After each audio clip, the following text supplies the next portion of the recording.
Put a finger down if in September of 2018 you got married and your soon-to-be husband made it very clear that he wanted you to have your dream wedding. So he didn't want you to worry about money. He didn't want you to really worry about too much of a budget. He just wanted you to focus on whatever you wanted. He wanted you to get it. And he even went so far as to make sure he was eligible for bonuses at work so he can get said extra money to give you to put towards whatever you needed for the wedding, because he's a good man, Savannah. And so you did just that. You booked your dream venue, you bought your dream dress, you had everything that your heart desired for your wedding. Everything was paid for in cash, nothing was paid for through credit, and everything was just going so smooth. Well, the week leading up to your wedding, there's a big storm set to come to Charlotte on the weekend of your wedding. And so now all your out of town guests are panicking and flights are canceling and it's a lot of mayhem. But nonetheless, on your wedding day, some people from out of town actually end up driving because they were so committed to being there and did not want to miss your day. And obviously all the local people showed up to your wedding. So you still had a really great turnout. The day actually ended up being super beautiful, super sunny, and it was just an all around great day. Everything turned out perfect. And during your wedding ceremony, you guys did the washing of the hands, which represented a fresh start and forgiveness for anything that you guys did during the relationship. You know, it just represented we're starting fresh, we're starting anew, and we're letting go of whatever we did prior to. You guys also did the mixing of the sand, which represented us coming together as one, and you know, that can never be broken. You also had your officiant do the infamous vows, which is what God has joined together, let no man put asunder. Okay? Let no man put asunder. Well, the ceremony was a success. The cocktail hour was amazing. The reception was a success. Like I said, it was a great turnout, contrary to a lot of your out-of-town guests not being able to make it. But everything turned out so beautiful. People even said that you had a Pinterest wedding. It was beautiful. Only for 6 years later, you find out that one of your wedding guests was actually, in fact, your husband's side hoe. And they have been dealing with each other during your relationship, during your engagement. She was clearly at the wedding and even embraced you with a hug and said, "This is so beautiful. This is so beautiful." And they continued to talk to each other and deal with each other during the course of your marriage. And the moral of the story is, as I said before, men will do all of that for you and still play in your face.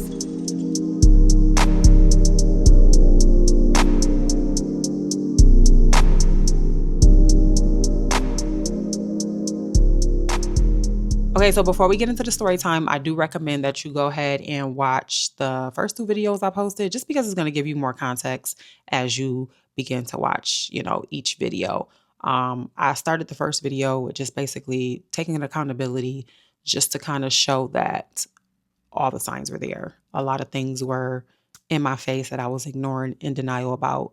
And just how I really could have prevented myself from experiencing a lot of the things I experienced with this man had I truly trusted myself the first time, you know? So anywho, go watch those and then come back to this video. But let's go ahead and get into the story time. So if you have seen the previous video, you know that I mentioned we moved here, meaning the Carolinas, in 2016, okay? When we moved here in 2016, he moved first in May because he had to start his new position. I came 2 months later in July. He was working for a major dealership at the time and he was new to the car industry. So, you know, he was pretty excited about it or whatever. And this is where he met this woman. For the sake of the video, we're going to call her, let's call her Cece. Okay. We'll call her Cece for the sake of the video. So he met Cece because she was one of his customers. There was this trendy, popular car at the time around like the 2015 to 2018 era that everybody had. And so she was coming shopping for that particular vehicle, which she did purchase the vehicle with him. And so he was her sales guy. So apparently they end up connecting on a more personal level because she also had just recently relocated to the Carolinas. She relocated from Cincinnati, Ohio. So they kind of connected off of the fact that, like, you know, they had both relocated here and started their new lives and just talking about, you know, how they like it here in the Carolinas. As he would normally when he would come home from work, he would share with me about his day, his customers, who he met. He did the same thing with her. He came, he told me about her. what car she bought, oh yeah, she's real cool, yeah, she from Cincy, whatever little stuff that they had in common, yada, yada, yada. Just for some added context, at the time, he was about, let me see, how old was he in 2018? I think he probably was around 27, okay?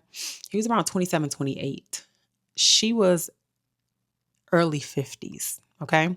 So he basically was, kind of saying that like, she was like auntie mom type vibe she was giving to him. Like she was real cool, but it was like that type of vibe. Now, what I didn't know then that I know now is that this man's mother wounds run so deep that a lot of the women that he dealt with during the course of our marriage or was cheating on me with, they were always older. He had a pattern, or he has a pattern of dealing with older women.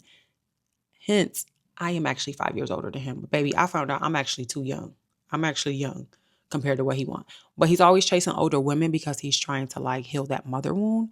Him and his mom really didn't have like a great relationship. He had a lot of resentment towards her. So he was always chasing older women to sleep with, which is weird. But I guess, I don't know. I don't know the psychology behind it because I'm not a doctor. But apparently it was, just wanting that motherly touch, nurturing that he didn't get from his mom. And so I guess sleeping with older women that were old enough to be his mom filled that void for him. Okay. So but at the time, I don't know all of this to this depth. Like I knew he didn't have the best relationship with his mom, but I didn't know, how deep it ran and how he was responding to it and, the behavior patterns that went with that. I didn't unpack all of that until just 3 years ago. Like, oh, so this is why you've slept with older women and da da da. Okay. So at the time, I'm just thinking like, oh, okay, cool. It doesn't sound like anything I should be concerned about. He's saying, she's like a mom, auntie figure. Cool. She was cool. She bought the car. We made some money off of it. Cool. So mind you, this was at the end of 2016. This was probably like November of 2016. So about 6 months later, I get a follow on Instagram from her. Mind you, I have never seen this woman. I just knew her name. So when her name popped up, I was like, oh, this must be her. And then I went to check and she was following him as well. So I'm like, oh, okay, this is his customer, Cece, right? So I went to her page. And when I went to her page, when I tell y'all, my soul, my body, everything in me, it was just an immediate no. Like I immediately just felt a resistance to her. My spirit was just looking back, my body, my spirit was trying to warn me so bad. It was so loud. And I just didn't understand what I was feeling, but I just knew that like I just felt just some pushback. I didn't have all the words and the understanding of what I was feeling then. Now I realize it. But I just remember going through her page and looking at her. And as I'm looking at this woman, it was just like, no. I just had so much skepticism and just so many reservations instantly just from looking at her. And I was initially going on her page because I was going to follow her back. But then after I was just like, I just didn't. I didn't follow her back. So I left out of her page and left it like that. And I remember he came to me, I don't know, however long later, but he was like, yeah, Cece told me that y'all follow each other on Instagram, that y'all, you followed her on Instagram. And I was like, no, I didn't. She followed me and I actually didn't even follow her back. And so I went and pulled up the phone to show him. And, I'm like, no, I actually, she followed me and I didn't follow her back. But apparently she told him that I followed her and then she followed me back, which it sounds small, right? And at that time, I'm just like, why would she say that? Why would she tell him I follow her? Okay. So I'm like, no. So I showed him and he's like, oh, okay. He's like, I don't know. I was like, I don't even follow her back. So that kind of like also like confirmed what I was already feeling. I'm like, okay, now you being a weirdo. Because why would you go and lie to him and tell him I followed you? So that was that. So fast forward, we get engaged in 2017. Our wedding is in 2018. Once it gets to us, so let me back up. During the course of like these this year and a half from the time he sold her the car to our wedding. He's bringing her up every so often because apparently, she's coming to the dealership for maintenance for the car. So every time she comes to the dealership, he's having conversations with her. So he would tell me like, "Oh yeah, Cece came in today. She was telling me da da da da." And I'm like, "Why did she come in today?" "Oh, she had to go to maintenance." And I remember thinking to myself like, "Damn, this bitch really be at the dealership every 3 months for maintenance, huh? This a brand new car she bought. Like, why is she in the dealership every couple months for maintenance? And then why is she always in your face? Because you're a salesman. Once you sell the customer the car, it's out your hands. Why is she not in the maintenance department? Why is she not in the service department? Like, they have a whole department for service. Why isn't she over there?" So I remember that was kind of like always a thought in my mind when he would tell me, "Yeah, Cece came today. Cece came." And I'm just like, why is she always there for a service, but then she always in your face? But again, when these things happen, you just think that you're just overthinking it. So whatever, let it go. So we get to the time where we are now doing our invites. Okay. And I make up all the invites. We go over our family and friends and who we want to invite. And all the invites were made. And about a week or two after we did the invites, he comes to me and he says, "Hey babe, Cece says she wants to come to the wedding." And I was like, "Oh, okay.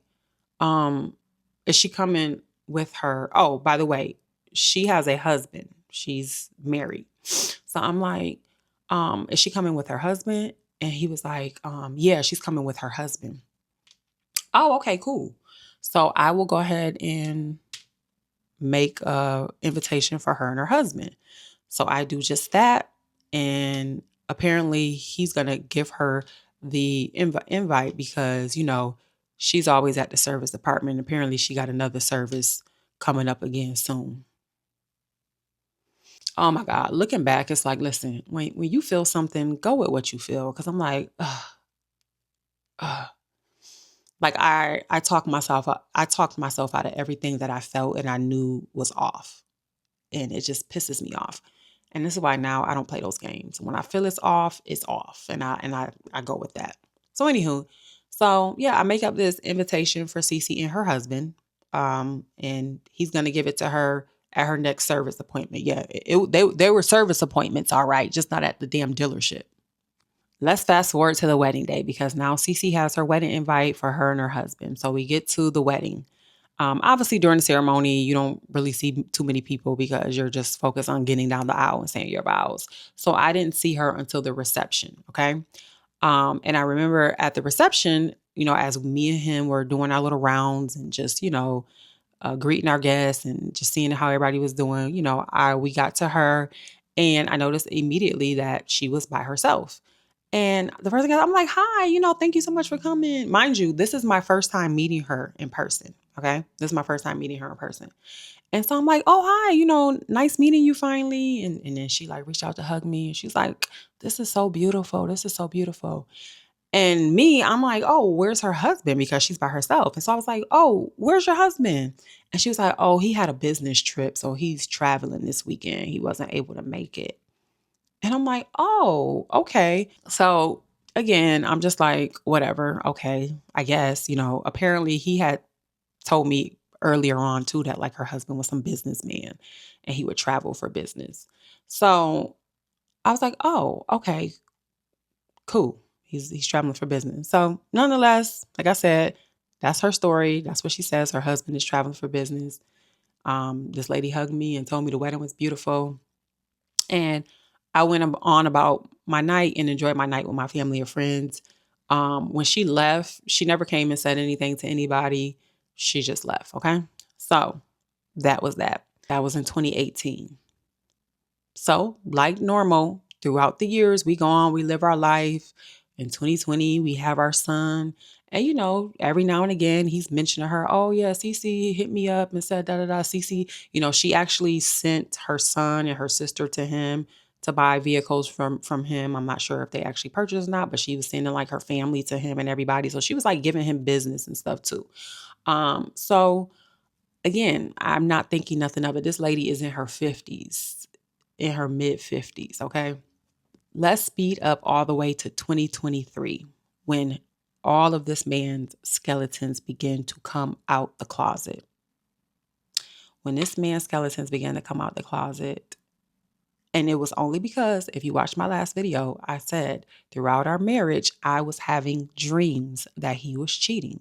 I was having dreams multiple times a year, but I could never confirm anything. And so in 2023, he finally confessed, but he tried to confess to one thing. You have to watch the last video I posted because I don't want to start like rehashing everything from that video. I already did a video on that. All of this information here is kind of going to piggyback on like that last video. So all his stuff is falling out. All his skeletons are falling out. Things are just coming out by the boatload. And I'm just like, whoa, who the did I marry? Who is this man? And so I realized because he was trying to breadcrumb me with information or the secrets, he was trying to like give me a little bit at a time. I realized I had to like start manipulating him. I had to like play the game he was trying to play with me. He was very motivated to keep me and desperate to save this marriage any way he could. So I knew I kind of had the ball in my court to a certain degree. And so I kind of started to weaponize that. And so, I was just like, mind you, I already knew I was done. I knew I was leaving. I knew it was over, but I needed to know. And I kept feeling like I need to know what else and who else. Okay. And I'm so glad I did. So I started to just tell him like, look, we're done because I'm not going to be in this marriage with all of these secrets and all these lies. We're not going to move forward and continue to build this marriage on lies. Mind you, y'all, I was done. I was dealing with a whole nother man at this point. And so he was just like, okay, babe, I promise. I'm going to tell you everything. I was like, I need to know everything. If there's any hope for us saving this marriage, there was no hope. There was no hope, y'all. Like I said, I had to manipulate him. If there's any hope for us saving this marriage, I need to know everything before we can move forward because we're not going to continue to build this marriage on lies. This whole marriage is built on lies. If you want to save it, let's fix it. I'm willing to fix it, but you have to tell me the truth. So he's like, okay, babe, I'm going to tell you the truth.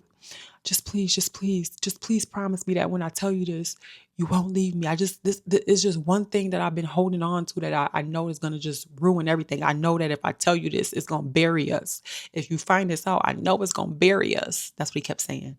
And I remember everything in me wanted to rage out on this nigga. But I kept telling myself, you know what? You got to play it cool, Tisha. You got to play it cool. And I was just like, no, babe, listen. I remember I was like holding his hand. I'm like, baby, listen, we can get through this, but we only are going to be able to make it through this if you tell me the truth. We cannot continue to live our lives a lie. You have already been living a lie for the last, I don't know, what was it, 5 years, whatever. But I was just, y'all, when I tell you, I had to play the game. So I'm just really trying to like console him and make him think like, no, whatever it is, I promise we can get through it. And I remember telling him, I'm like, is it another baby? You got a baby somewhere? And he was like, hell no, like ain't no baby. Okay, well, if it's not a baby, we can get through it. Just tell me what it is. So he was like, okay, I'm gonna tell you. He was like, I just need some time. He's like, because I'm just really nervous. I'm really scared. So I had to go to work that next morning. This was like late at night. We're up with this. And so I was like, all right, I'm going to give you some time, but I need to know. So I'm going to work the next morning and we're on the phone on my way to work. And I was like, are you ready to tell me? Because if not, I'm just going to go ahead and move forward with this separation. And that's where he told me. He said, I was physical with Cece. And I said, excuse me? I was physical with Cece. Cece, like your customer, Cece? Yes. Cece, like the one that we had at our wedding, Cece? Yes. And what is physical? So whenever it's time for him to start telling the truth about things, he has this pattern where he gives me just a little bit to be able to say, I told you something without divulging everything. He gives me just enough to make himself feel comfortable. And so at first he wanted me to only know that it was just like, oh, I just touched her when back when she bought the car in 2016. Then it went from he touched her to he went to her house. Mind you, this is all the stuff back in between 2016 and 2017, like prior to our engagement. So all of this was happening long before she got to the wedding. So I'm like, oh, okay. So every time we would have conversations about this, he would just tell a little bit more, a little bit more. So I'm like, oh. And so all this time you've been still talking to her and dealing with her, and you had your initial relationship with her was physical. Yes, babe, please, I promise. This is why I don't want to tell you. I knew this would bury us. I knew. Oh, so you knew it would bury us, and then you continued to deal with her even after we got married. Like you didn't even say, like, okay, let me chill out. Let me chill the hell out and cut this lady off. You were very comfortable. You felt like I could get away with this. You felt comfortable in your nastiness and in your wickedness. You were not going to stop talking to this woman, huh? So he's like, no, I haven't been dealing with her like that. The last time I seen her, mind you, at this point, this is this is end of 2023, beginning of 2024, somewhere around there. Like I said, y'all, I'm literally dealing with a whole nother man at this point. I'm truly done with this man. I was literally having to manipulate him just to know because I just felt like there was things I needed to know. And I'm glad that I pushed for that. And this is why, because some people feel like, well, if you were done, why would you need to know? Because of this reason exactly. Had I seen this woman out, I would have embraced her. I wouldn't have known that she was a enemy to me. I wouldn't have known that she was my op. You know what I'm saying? Like, I needed to know that. I needed to know that. And I'm like, oh my God, what if I would have ran into her? I would have just embraced her like normal. Oh, hey, how you been? How's it going? Da, da, da, da, da. And whole time this woman was, you know what I'm saying? I needed to know that. So this whole confession was coming out over the course of probably a month, y'all. Okay. I'm talking about we was going back and forth at it for about a month, and every other day he's adding a new detail, some new information. Okay. It really wasn't like this. It was like this. And y'all, when I tell y'all, I was crashing out bad because what? You brought this to my wedding? Like this was at my wedding. So I finally made a decision that I wanted to talk to her and I wanted to reach out to her. And I had to think about it because I'm like, how do I want to call her? How do I want to address this?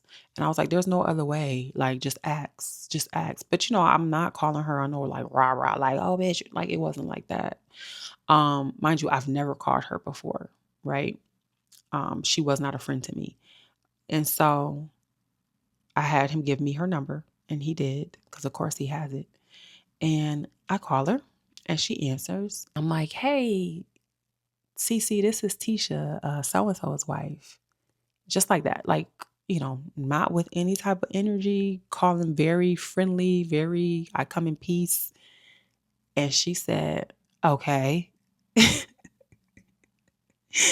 And by that response, it was like, I didn't even really need to have a conversation with her because I already knew, oh, you know why I'm calling you. You know why I'm calling you finally. And so I was like, but that okay, the way she said okay, it let me know everything. Okay. Because girl, why you got an attitude with me? The last time I saw you was the day of my wedding and we were cool. Why you got an attitude with me? We haven't had no issues. This is my first time talking to you since 2018. What's that? You got the energy, which I think he had like warned her and gave her a heads up. So I proceed to ask her, I was like, so I had a conversation with, said husband, and he shared with me that you guys have been carrying on an inappropriate relationship and have been doing so since 2016, 17. And I just want to know, as a woman, if that's what you were doing, why would you come to my wedding? And this woman said she never denied it, y'all. Her first thing she yelled, I was trying to be your friend. I tried to be your friend. This is what she said. And I just remember being so like confused because what does that have to do with my question? You wanted to be my friend. So I'm now like, because she immediately just like was on the like on 100 on and super defensive. So she's on the phone yelling, I was trying to be your friend. I was trying to be your friend. And I'm like, Cece, what does that have to do with you coming to my wedding knowing you was dealing with this man? Why would you show up to my wedding knowing you was dealing with him? And now at this point, she is just yelling on the phone. She's on the phone. I don't give up. It was straight like that. Straight like that. And at that point, then I started matching energy because I'm like, the nerve of you, like the audacity of you. So then I matched energy. I said some words to her. I went off on her and hung up the phone. About 10 minutes later, her sister is texting my phone. Don't you, my sister, and I text her sister back, okay? And told her sister some things and then blocked her sister. And then I text her, CC, and blocked her. I called him back and went off on him and just told him, how much of a low down piece of da. And mind you, this man still think there's a chance and there's hope for us. I'm like, you would never. You can forget. You would never, ever, sir, ever. There was so many women that came out and none of them bothered me like this one. And it was simply because of the level of betrayal. You had this woman at our wedding. I mean, it was like, first of all, I was already processing the fact that my entire marriage was not real, right? That I was married to a counterfeit, that none of this was real. But then it was like, that was the cherry on top. Like, oh, and you actually had a at the wedding that you was dealing with. So like that one really like messed up my brain chemistry, right? So I'm like, wow, like that low, that low.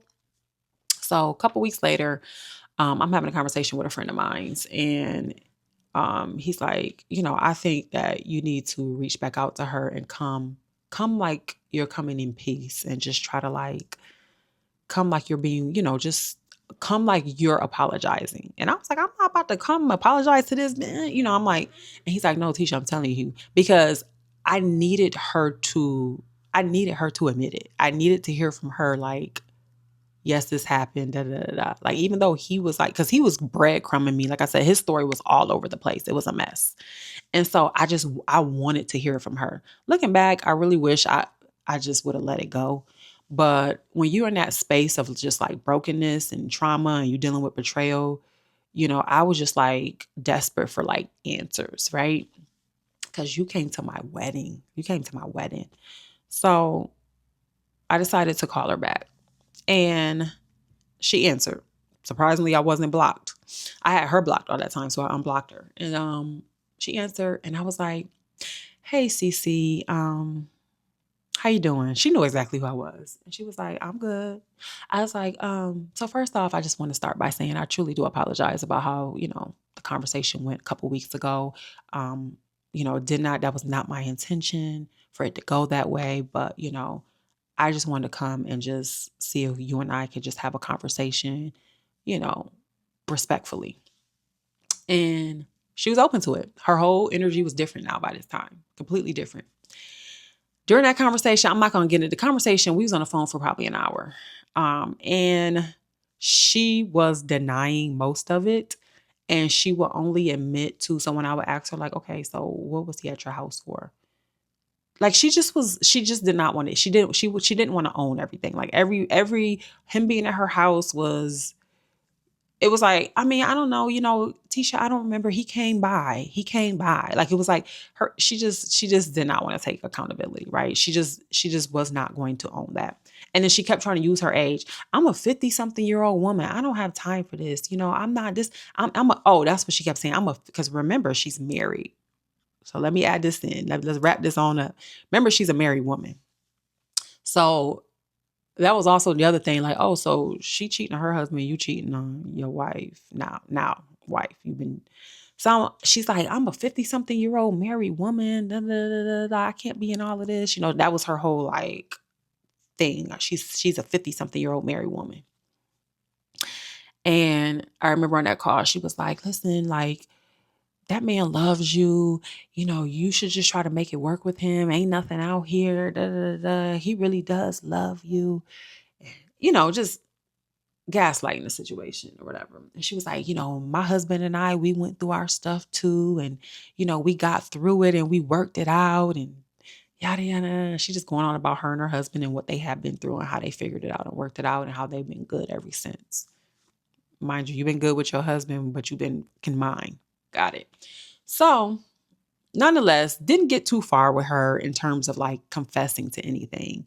But we get off the phone and I reach out to my friend and I tell him the conversation. And I'm like, something just don't sit right with me with this whole husband thing. Because remember, he didn't come to the wedding. He was on a business trip. And you've been dealing with my husband for a very long time. So it's like, I not listen. I know people can carry on double affairs where both people are married, and we know that's a thing, right? But there was just something not sitting right with me about this whole husband narrative. And so my friend, who is like one of those friends that can find any and everything, he was like, hold up, let me do a little research. Y'all, why this man went and found her divorce papers. This woman had been divorced since 2015. Okay. And no, she was not remarried. She had been divorced since 2015. We also found that from 2016 all the way up until that next month, she had been taking this man back and forth to court trying to get alimony, trying to like get more alimony out of him. Mind you, I just got off the phone with her and she told me me and my husband, we worked through everything. Da, da, da. She actually had a court date, a court hearing the following month where she was taking this man back to court to try to get the alimony increased. So right there, I was like, oh, she's a whole ass psychopath. Okay. Like everything made sense. Even going back in 2017, where she like literally told this man I followed her on social media when I absolutely didn't follow her on social media. Never even seen her page until she followed me. So I was like, oh, she's a nutcase and she's a habitual liar just like him. Oh, y'all are two of the same people. Oh, y'all deserve each other. Like, of course. Wow, y'all really are a match made in heaven. This woman was never married at that point. She had got divorced the 2015. And so what we found out as we began to dig more and more and more, her whole relocation was right after her divorce. She relocated to Charlotte after she got divorced in 2015. And she started a new life here by herself. She was divorced. So you was playing all kind of games. And he also knew that she wasn't married. But that was the whole little like gimmick so it didn't look suspicious. Let's say that you're married. You know, you 50 something and you married. She'll never think we're sleeping with each other. So y'all, that's how they played in my face. Okay. So when I go, as we getting all this paperwork, because you know all that stuff is like public. So we on Mecklenburg County pulling up all her hearing. She been harassing this man for years for money. I don't know what he did. He probably cheated, whatever. But she has been making his life a hell for whatever he did. Meanwhile, you're sleeping with another married man or dealing with another married man and doing all these things with a whole nother man while you're harassing your ex-husband. So guess what I did? I took pictures of all the paperwork, the divorce, the court hearings. I took screenshots of all of it and I sent it to her in a text. And I said, you're a psycho. You're a psycho. You just sat on this phone with me yesterday telling me how great you and your husband are after y'all went through all kind of stuff. You really like, which also confirmed that like which I already knew, you're lying about what really took place with you and him. Like you and him are the same people. Yeah, that's why y'all was attracted to each other. Y'all are the same people. But she kept trying to make me feel like I'm a 50-something-year-old married woman. Whole time, y'all, this woman has been divorced and harassing her ex-husband for alimony. So when I sent those screenshots, I triggered her. And next thing you know, I find out that she went and filed a criminal case against me for harassment. This woman files a criminal case against me for harassment simply because I sent all her court paperwork to basically prove that, like, you're a fucking liar. You're a liar. So then I get a subpoena for court. Y'all, long story short, they end up throwing it out. I went to court. It was annoying because it was a waste of my time, but they threw it out. There was nothing there. There was no harassment. Like, no, you're crazy, and I'm proving to you that you're crazy, and now you're mad. And so that was the end of that. And so that's how I found out that this man had his psycho at my wedding. They two psychos together. Let's be clear. Like, they both are sociopaths because he's equally as nuts and crazy as she is. Like, the way y'all both lie and the way y'all was both committed to those lies and that deception is mental illness. It's mental illness for sure. And so to this day, I haven't got the full truth from him and definitely not from her. But I got enough from him to know that they were dealing with each other in 2016. And then according to him, it ended in 2022. So 4 years after we got married, but I didn't find out until the beginning of 2024. So by the time I found out, he was saying that, like, oh, I haven't even talked to her for almost 2 years, which that's a lie. That's a lie. So I know enough to know that he betrayed me on the most worst level you can ever betray a person. And yeah, that's how I found out that one of my wedding guests was actually my husband's side hoe.